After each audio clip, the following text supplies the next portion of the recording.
Welcome into another edition of our preseason preview series. I'm joined once again by my partner, Mike Bainbridge. Mike, we're going to talk Conference USA today. Last time we spoke, we joked about, hitting the lake, the weather getting hot. We've had a chance to recharge the batteries over the weekend. Now we're going to get into it. We still have a few more conferences to go, so we'll finish those up this week, get them up on the site for everyone. Man, did you work on your tan or what? I'm still not at your level. I tried to. You'll get there, man. You'll get there. We still got some months to go, but let's jump into Conference USA. As we do these, we're going to do them as we always do. We're going to go in reverse order of the previous year standing. So we're going to start with the worst teams and work our way up to the best in Conference USA. And with that being said, Mike, we're going to start with UTEP. What are your questions going into the 2021 season with UTEP? Some of the things you're going to be looking for in preseason camp, or maybe the one thing you're looking for? I kind of want to see how they're going to distribute the carries between Deion Hankins and then Cordres. Sounds good to me. Wadley. Yeah. The 10th year senior? Correct. I want to see how they distribute and work in both of those players if they end up splitting, or is it? We believe that Deion Hankins is pretty much the clear running back one there, in our opinion. But Wadley's been productive in the past. I think he had a 600 carries or 600 rushing yard season maybe 2 or 3 years ago before injuries hit. If you look back over the last 7 years, the head coach, Dana Dimel, does not have a long-standing history of 200-plus carry backs. Maybe that changes now with the new OC, with Dave Warner now in charge of the offense. But I'm curious to see how they divvy up that workload there.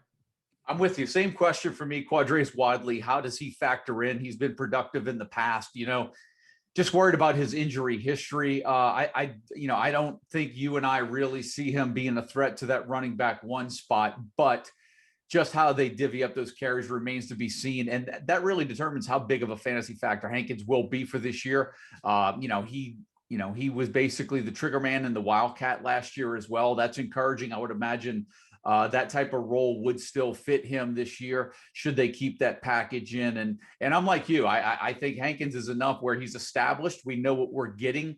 And if there's going to be a true running back one and the possibility of getting 200 carries out of a running back one, it would certainly be him. And I'm thinking that Wadley's there just to provide some depth there.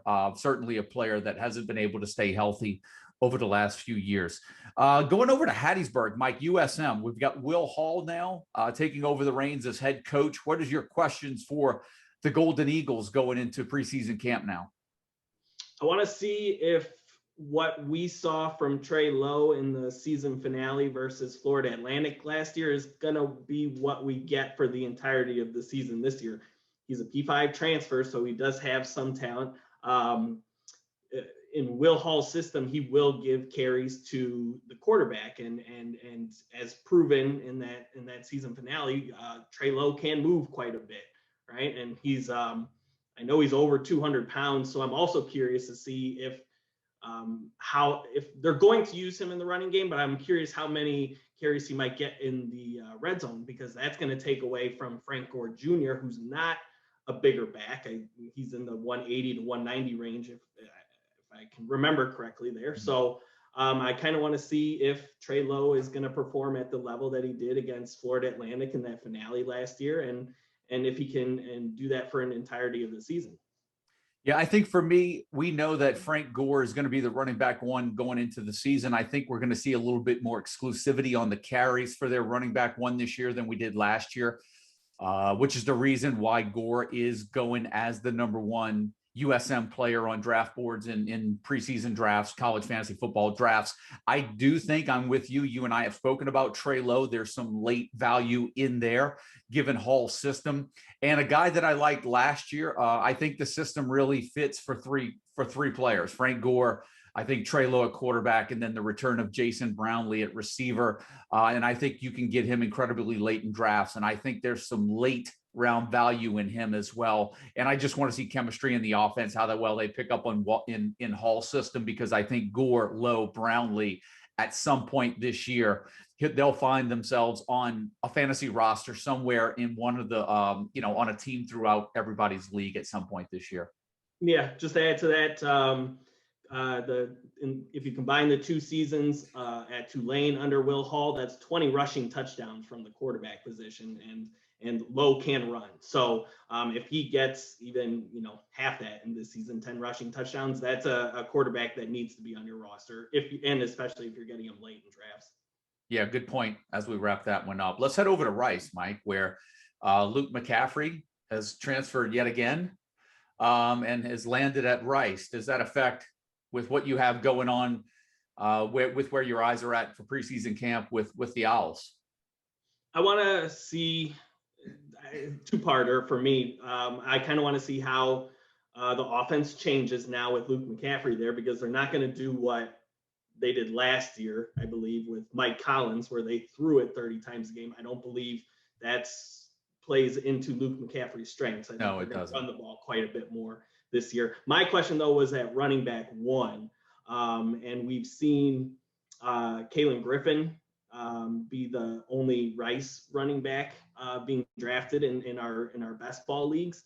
But I don't see that as a certainty. He was probably the favorite coming out of spring camp. They've had Juma Odoviano there, who hasn't transpired as a prospect that we thought he might become after that 200-yard rushing performance he had a couple of years ago. But then you had Phil Steele, which, hit or miss with his predictions, but then he throws a wrench and projects Ari Broussard as the starter. So, we kind of have 3 names possibly in the mix. We think it's going to be Kalen Griffin. We'll see. I'm curious to see what happens in fall. Yeah, don't Mike, don't force me to go off on my tangent about Phil Steele and his depth charts, man. I put I put more stock in our picks than his, but I know it's worth mentioning. He's respected. Yeah, I think you and I have Griffin pegged in right there at 1. As you mentioned, you've got Broussard in, Otoviano in there as well, which was our pick last year, just wasn't able to stay healthy. I feel pretty comfortable with Griffin, but, I'm with you, man. This offense is only going to go as far as, if McCaffrey is the quarterback. I'm really interested to see the scheme that they incorporate, like the play calling, how they divvy up the carries, the play selection, the play calling. I mean, to me, Rice is a wild card. Now, look, most Rice players are going late anyway in most drafts that we do. So a lot of these players are going to be late round flyers.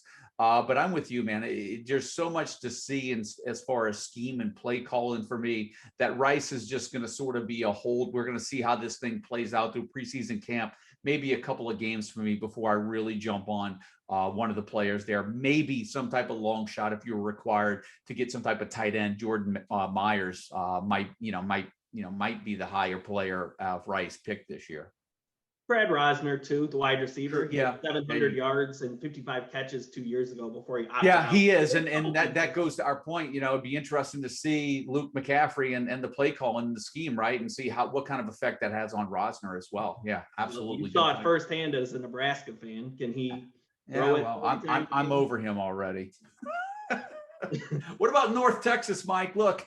North Texas is going to be a fun one, man. And let me just go out there. I mean, a lot of people have had fun at your expense with calling Jair Shorter your sleeper and yet potential bust. So you've had your chops busted for that one. But I'm with you, man. If he stays healthy, I expect a big year from Jair Shorter. What's your question going into preseason camp with the Mean Green?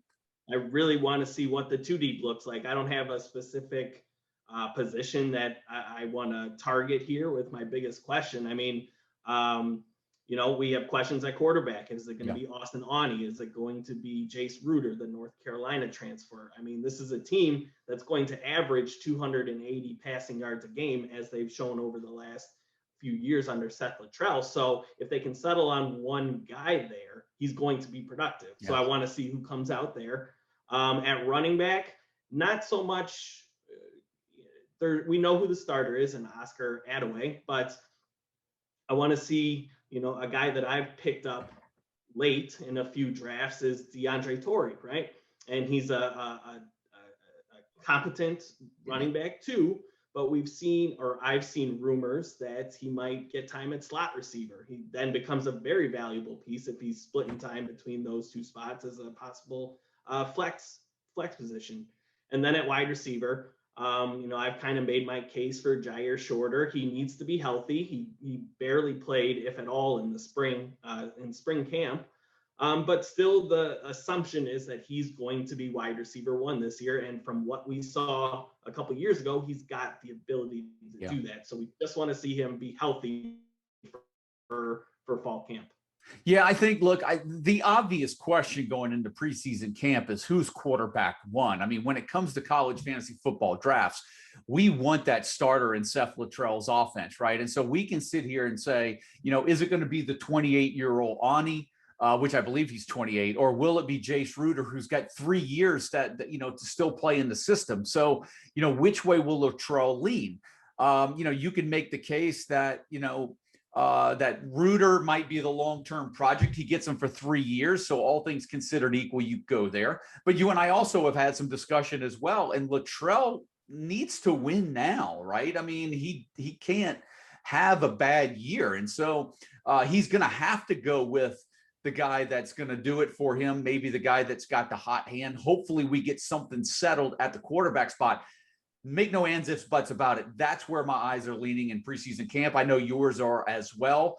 You've mentioned a couple of players here. The one thing that I like to do with sleepers is, for me, one of those sleepers, I don't like to use too many sleepers that are top 20, 30, 40 on lists. I like sleepers that there's no downside if they don't hit.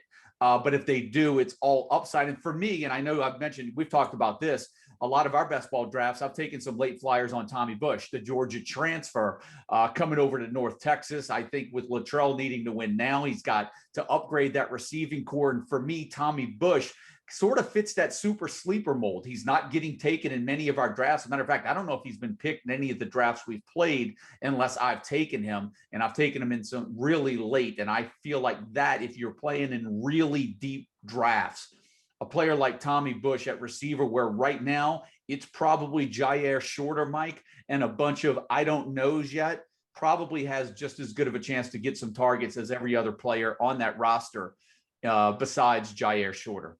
100% agree. Like I said, with the team that throws it as much as North Texas, you're likely going to have at least 2 guys, if not 3.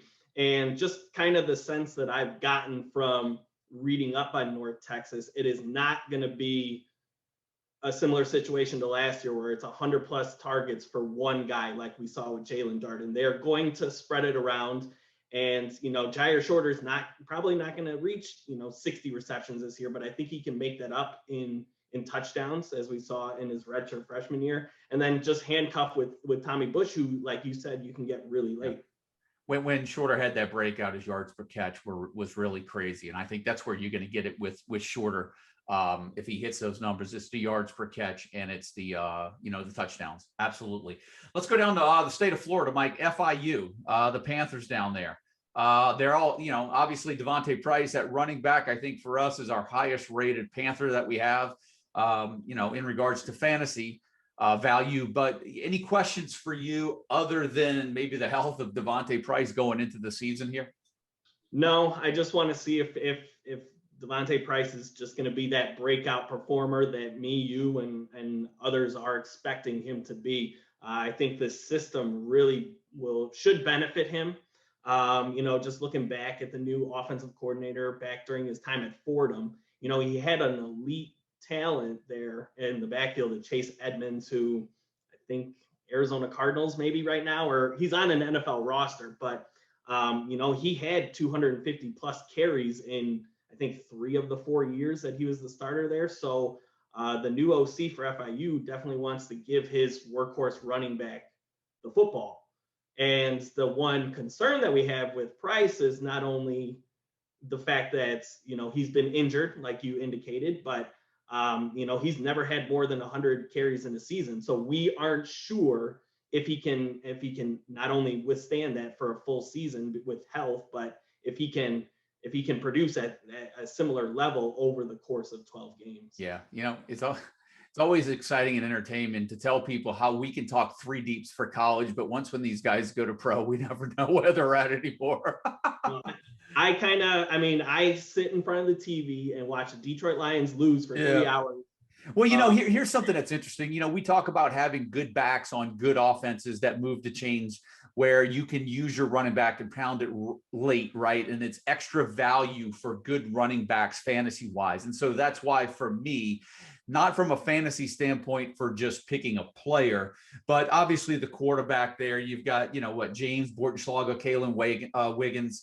I don't really care who wins that quarterback job, but I just want to know that they have a quarterback that can efficiently move the offense, because that ultimately is going to affect Devontae Price's value this year as we move into the season. Yep. One last note. I'm definitely for dynasty players. I definitely want to see who steps up as that running back 2 maybe this year. Yeah. They have some depth behind Price, but they did bring in a 3-star in Travis Jeter. He had, if you look at his offer sheet, he had SEC offers all over the place. So that's a deep look for a dynasty player moving forward. So, Mike, I'm going to move around the board a little bit, and because I'm going to save some of the more intriguing options for the end. Let's stay in Florida and go FAU. What are your questions there for those guys going into the season? Not a lot. This is just I can't remember, anybody being selected from the Owls that highly in any of our drafts. Well, that's what's intriguing for me. My quick question is what's going to go on with running back? Johnny Ford, we're anticipating him to get a bunch of touches there. You've still got Malcolm Davidson, James Charles. Backs that have been productive, but where they lost BJ Emmons. So it's not like they have a stud back there right now. They're probably going to spread it around, and you look at that N'Kosi Perry at quarterback. And so what are we looking for preseason camp? One thing to maybe keep our eyes on here, Mike, is just health at the running back, right? Because we've got 3 backs that could probably figure into the rotation. One injury here or there, all of a sudden you're looking at maybe a slight bump in one of the other backs. It's a lot of what ifs, but it just goes to show how shallow the questions are for us at a program like FAU going into the new season. Yeah, I think they're going to be a pretty good team. But they're going to spread around the carries. I don't think there's a workhorse running back in that backfield.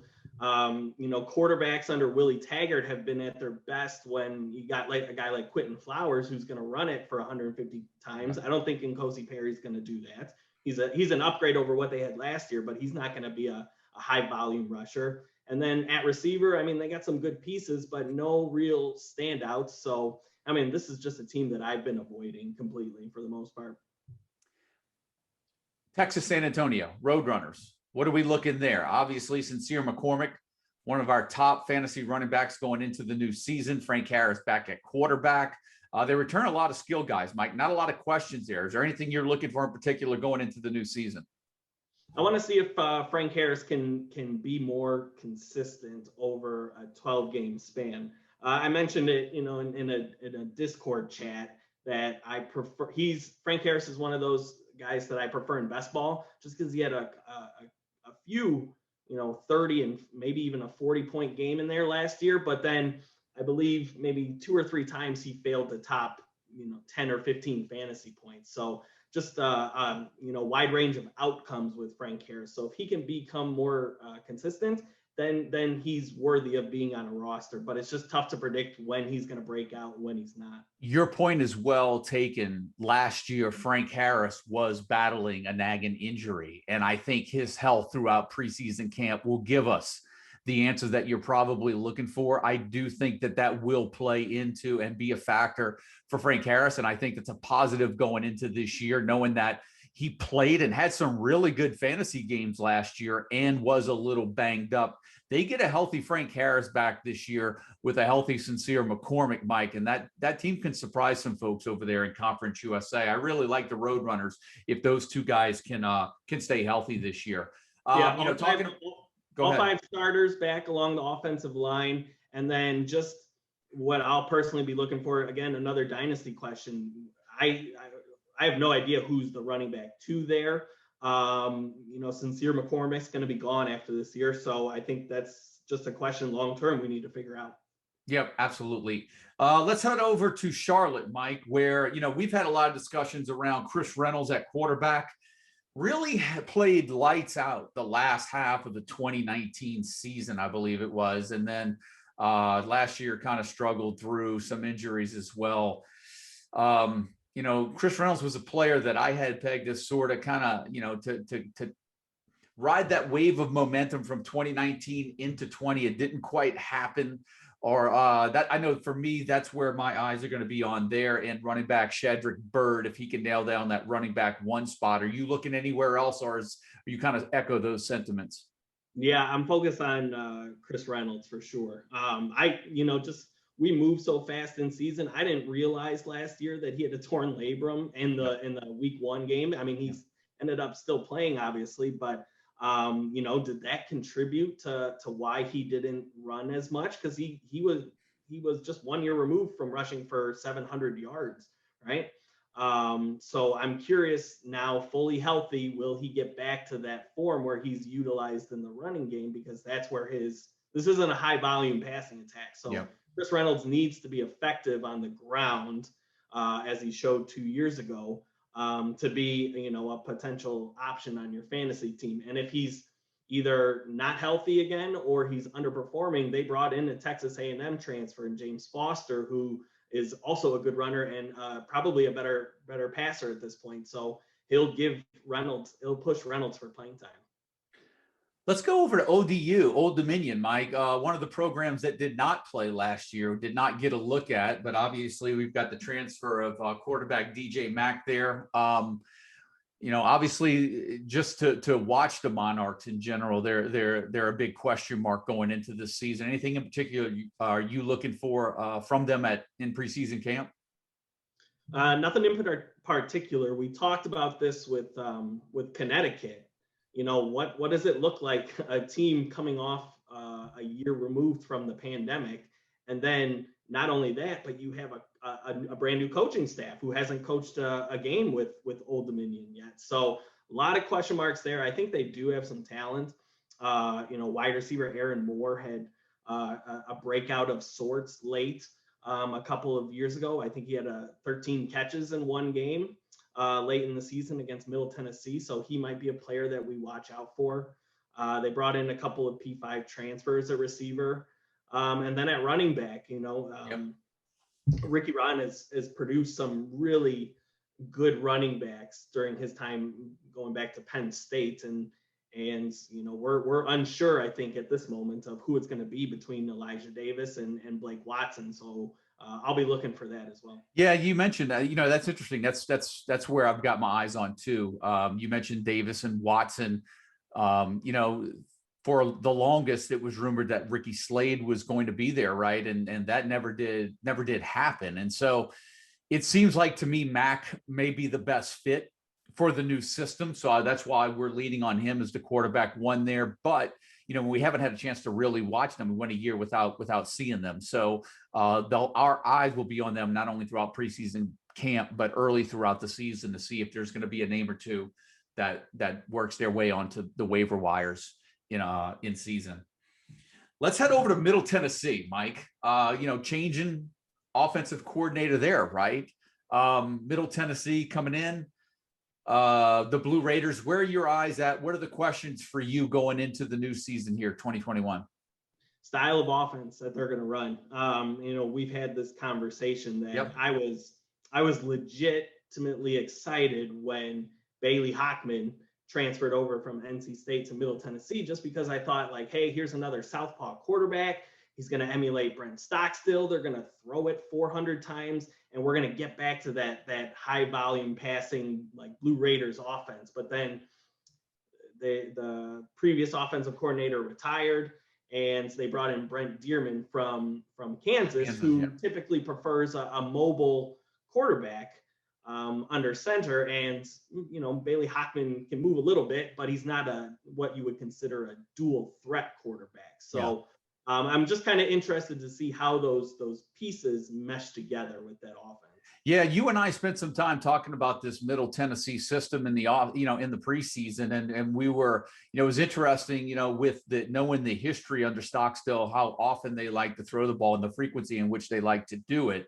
How much Dearman actually leans on the run when he's got some backs, and two players they get back this year, Martell Petway, transfer from West Virginia, Amir Rasul, the Florida State transfer. Both guys opted out last year.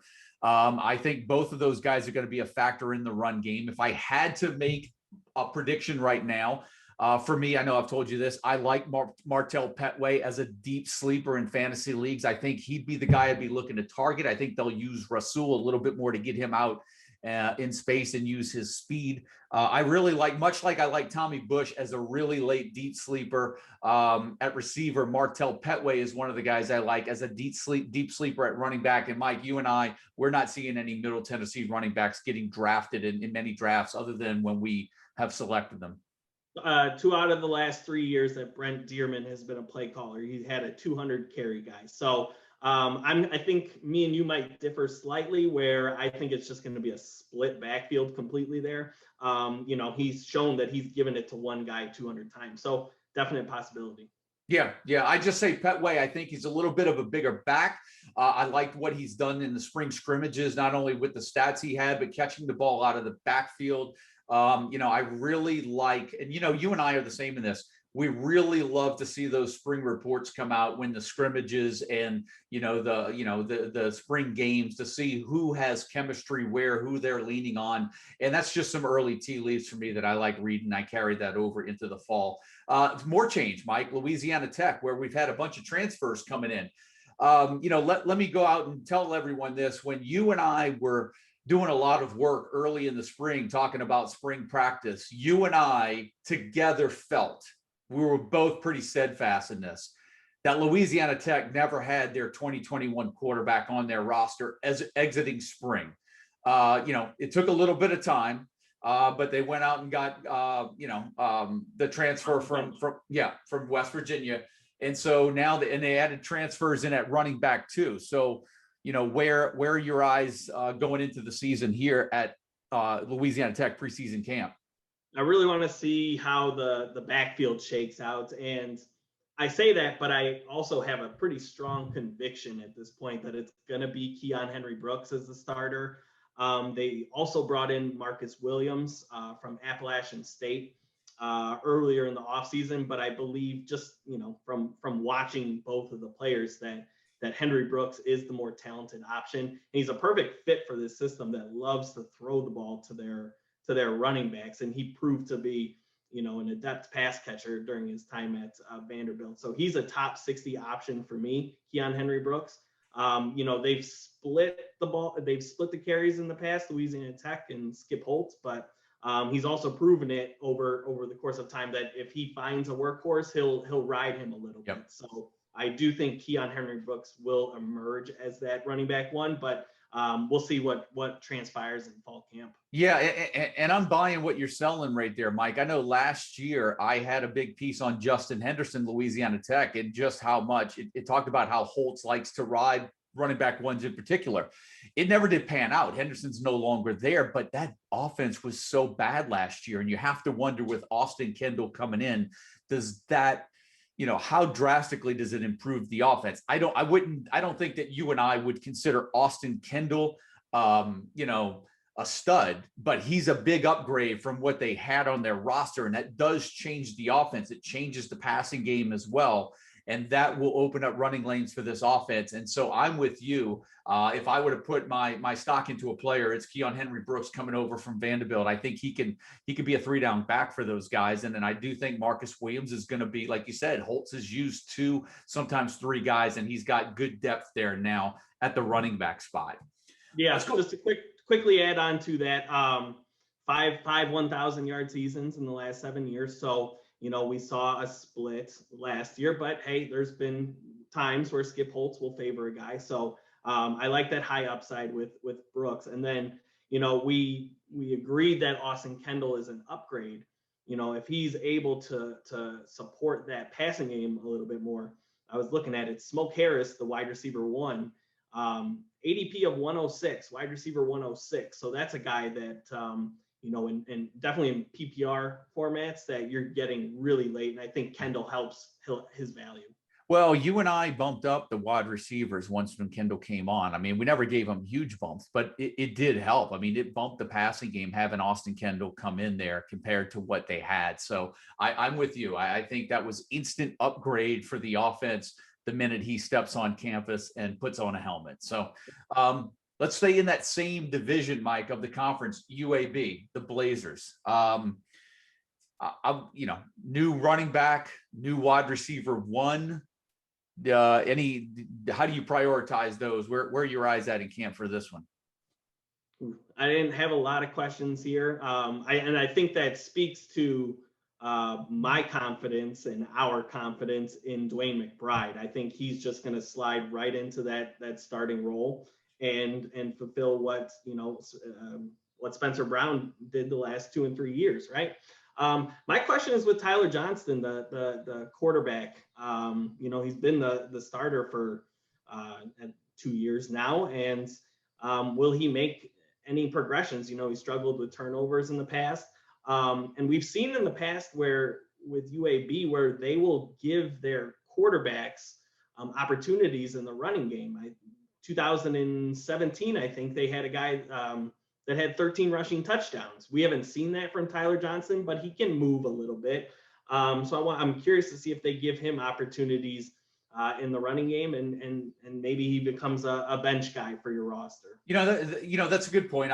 Obviously I don't have to sell you on UAB running backs after last year. I was a Spencer Brown truther. I'm big on Dwayne McBride this year. I like Shropshire as the wide receiver one to kind of take over that role there. But I'm with you. Tyler Johnston is a quarterback that I wouldn't say, I would say I haven't seen any progression of him since he was the starting quarterback. And so I think his progression may actually fuel that offense to be bigger and better and greater this year. And that, of course, if Johnston's better, that increases the stock of both Shropshire and Dwayne McBride. Let's switch over to the other conference. We have 2 teams left. Do you think everyone's really waiting for us to get? They've probably sat through this to wait for us to get to Western Kentucky. That was the reason why I held off to them. I know Andrew Katz is. What's that? I said I know Andrew Katz is. Yeah, I know. I think he's cornered the market. He's got wide receiver 1, 2, 3, 4, and 5. But let's go to Marshall first, where everything has changed at Marshall, but the offensive coordinator. And so what are the questions for you going into the 2021 season with Marshall, knowing that Tim Cramsey is still the OC over there? I know you were going to talk about Grant Wells because I think you believe he's bound for a breakout year this year. So I'm curious about the running back position. I think Sheldon Evans is going to move into that starting role and get the first carry of the season and first shot to see if he can be a running back one there. But, he's just been the backup the last 2 years, and we've gotten indications early from this new coaching staff that they are going to at least start the season with a committee approach. Rasheen Ali led the team in rushing during the spring game. He's 200 plus pounds, so he's a bigger back, I believe, than Sheldon Evans. So maybe he emerges as a comparable running back 2, maybe takes over as the running back 1. They had Knowledge McDaniel, who was probably the highest rated recruit of the 3, and he had a really good bowl game, but we didn't really hear much from him during spring ball. So we don't see a lot of Marshall news coming out just because there's not a lot of news sources. So trying to figure out who that running back 1 will be there under that new look, running back was what you've wanted to know under Doc Holliday.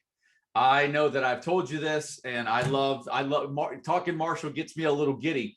Cramsey said that offense is going to be more vertical this year, much like I threw out Tommy Bush, Martell Petway. I think Grant Wells is a great late sleeper. I don't think there's any downside in drafting him late, where you can get him in just about every draft super late. I think the Marshall passing game is going to take a big step up. My eyes are who's going to be that wide receiver 1, possibly 2 in the offense.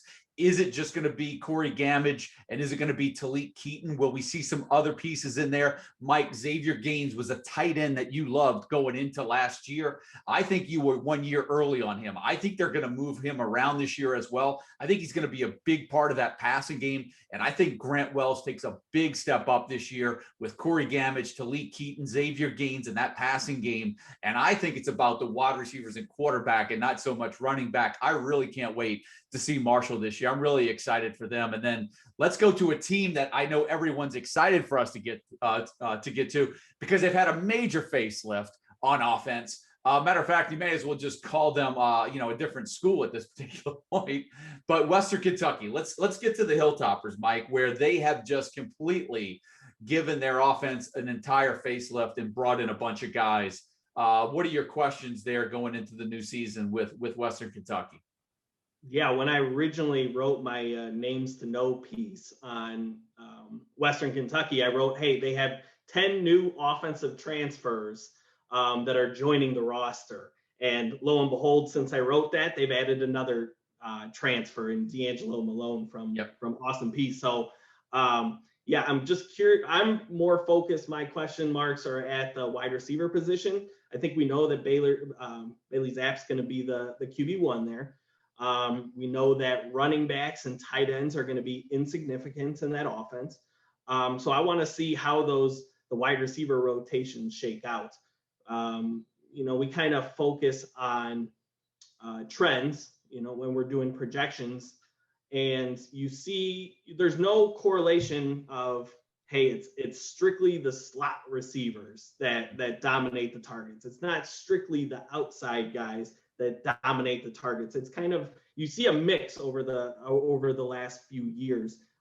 So we believe that Jarrett Stearns is going to be the wide receiver one, but they keep adding people to the mix that I'm not sure that if there's going to be anybody that's a top 30 option at this point. So I'm with you. You bring the OC over from Houston Baptist. He brings his quarterback, 2 top receivers, maybe arguably 3, right? So you've got Zappe, you've got Jarrett Stearns, Josh Stearns, Ben Ratzlaff. You've got Tinsley coming back. Like you mentioned, they bring in D'Angelo Wilson from Austin Peay. There are so many receivers there in the way that we think that if they throw the ball around as much as we project them to, it's not necessarily who's wide receiver 1, but there's going to be value in who's wide receiver 2 and possibly who's wide receiver 3. So there could be 3 receivers on fantasy rosters at some point throughout your league this year for Western Kentucky. And I couldn't agree with you more, man. We know that Zappe's going to be the quarterback. I know they brought in some transfers even at running back. I think Caulfield might have been a guy they brought in.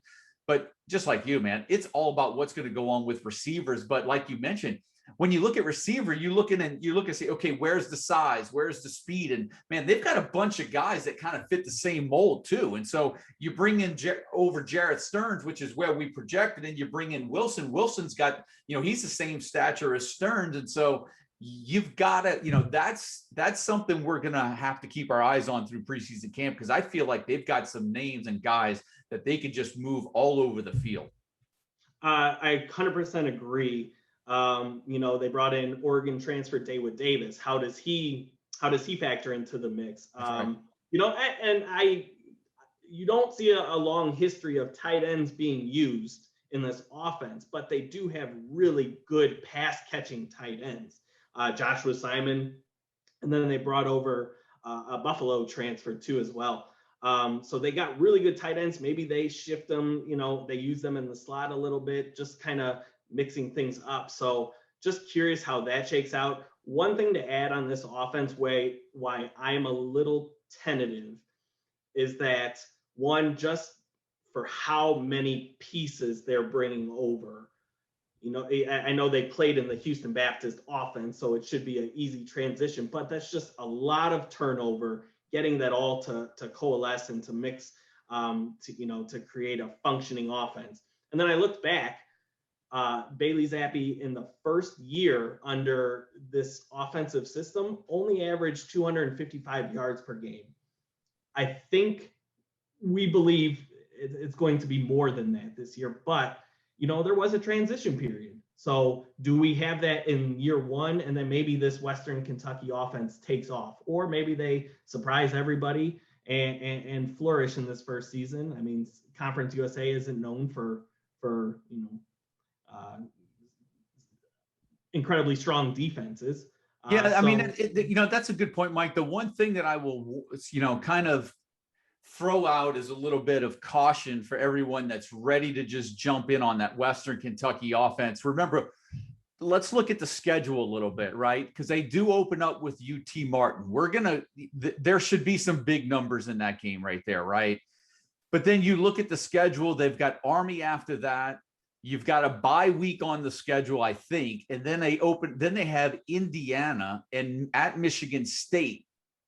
That's not the easiest schedule right out of the gate. So then when you get in the conference, UTSA, Old Dominion, FIU, Charlotte, Middle Tennessee, Rice, Florida Atlantic, and Marshall. So I would warn anyone drafting Western Kentucky players right now, have some contingencies, have some plan Bs for the first month of the season until we see how that plays out. And then I think we're going to have a lot of clarity. And then to the point of the schedule, it opens up nicely down the stretch.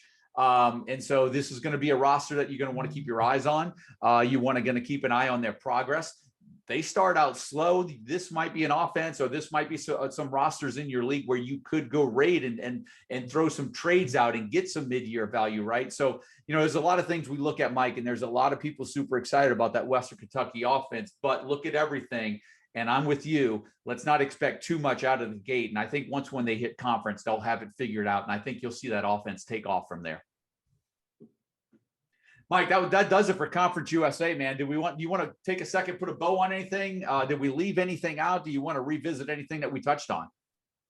No, we're gonna hit on the Pac-12 tomorrow. We got some Brew McCoy news today, so I look forward to talking about that tomorrow.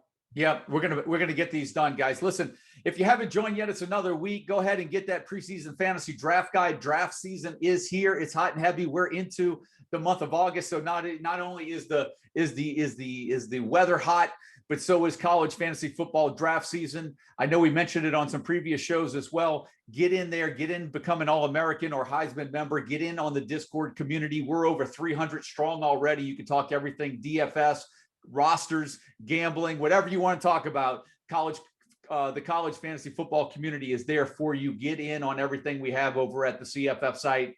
For my partner, Mike Bainbridge, my name is Joe DeSalvo. We'll see you guys on the next show when we're going to be talking Pac-12. That's it, guys. See you.